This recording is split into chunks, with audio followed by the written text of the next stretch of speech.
মানুষের জীবনে পরিস্থিতি সবসময় এক থাকে না।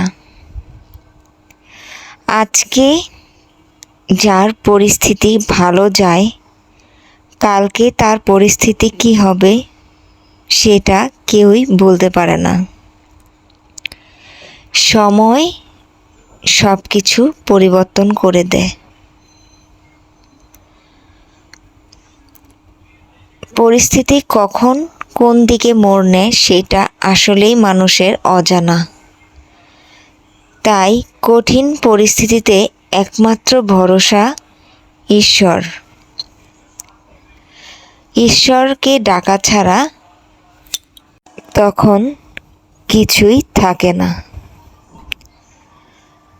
যেমন এখন যে পরিস্থিতি, এইটা কখনোই আমরা ভাবিনি এমনটা হবে, আমাদের ধারণার বাইরে ছিল। এমন একটা পরিস্থিতিতে সবারই উচিত যে যার জায়গা থেকে ঈশ্বরকে স্মরণ করা, বা যারা অন্য ধর্মের আছে আল্লাহকে স্মরণ করা, তাকে ডাকা। সব কিছু যেন সুন্দর, সুষ্ঠু, শান্তিময় হয়ে যায়, এইটাই প্রার্থনা।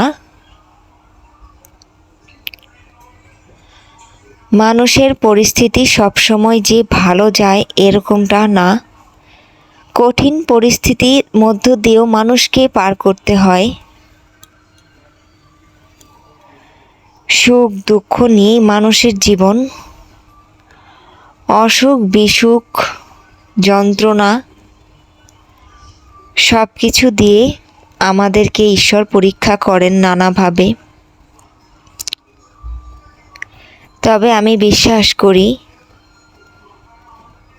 যে ঈশ্বর দয়াময়। সকল পরিস্থিতিতে সে তার ভক্তের ডাক শুনে, না শুনে থাকতে পারে না। ডাকার মতো ডাকলে তিনি ঠিক সাড়া দেয়।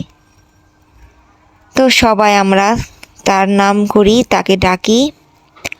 আল্লাহ বলেন, ঈশ্বর বলেন, তিনি সব কিছু ঠিক করে দিক, এইটাই কামনা।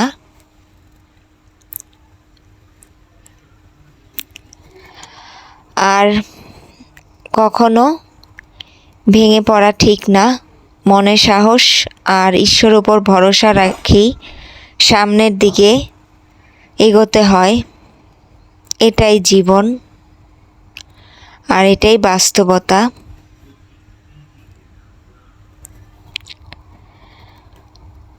মানুষ চাইলেও অনেক কিছু পারে না। ঈশ্বরের ইশারা ছাড়া কোনো কিছুই হয় না। ঈশ্বর যেমনটা চাইবে সেটাই হবে। ঈশ্বরই একমাত্র ভরসা। কঠিন পরিস্থিতি, অসুখ বিসুখ, বিপদ আপদ সব কিছু নিরাময় করতে পারে একমাত্র ঈশ্বর। কঠিন পরিস্থিতিতে তাকে ডাকা ছাড়া আমরা আসলেই নিরুপায়। মন দিয়ে, মন থেকে ডাকলে ঈশ্বর ঠিক সাড়া দেয়। ঈশ্বর কখনো তার ভক্তের ডাক না শুনে থাকতে পারে না। তাই সব রকম বিপদ আপদ, কঠিন মুহূর্তে ঈশ্বরই একমাত্র ভরসা, বিশ্বাসের জায়গা।